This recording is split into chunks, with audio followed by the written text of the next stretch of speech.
Hello everyone, I'm Dr. Shrenik, dermatologist from New Road Skin and Hair Clinic. Today I will share certain insights about receding hairline, what are the causes for it and how to prevent or slow the process of hair recession. The most important cause of hairline recession are genetics and hormones. The hormones which causes thinning or recession are testosterone and dihydrotestosterone. The dihydrotestosterone, also called DHT, is the active form. Those who have genes of baldness will have receptors of DHT on their hair roots.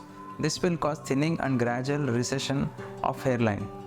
It goes in a pattern, often affecting the frontotemporal area. Hence, it is also called as patterned hair loss. A receding hairline can be prevented by maintaining a healthy hair care routine, eating well and avoiding unhealthy habits. Diet rich in nutrients, omega fatty acids and natural DHT blockers can slow the process of thinning if you start it early. Healthy diet, eating plenty of fruits, vegetables, whole grains and protein can help keep your hair health healthy and strong. Recent research suggests that regular scalp massages can increase the blood circulation and can result in thicker and healthier hair.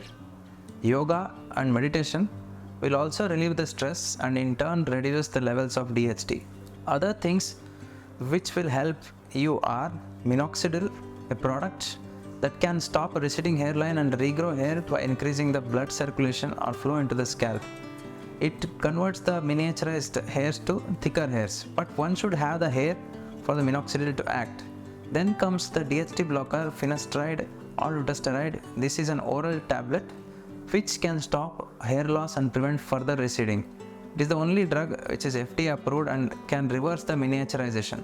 Then there are newer treatments like platelet-rich plasma and GFC. These are regenerative treatment which involves injection of platelet-rich plasma obtained from your own blood, which is then injected into your scalp.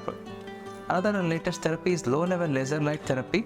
Here we use low-level laser energy, which is known to stimulate the hair's follicles and can increase the blood circulation and also strengthen the hair. But this will work in the early stages of recession. However, when there are no roots left, once you have attained higher grades of baldness, then hair transplantation is the only option.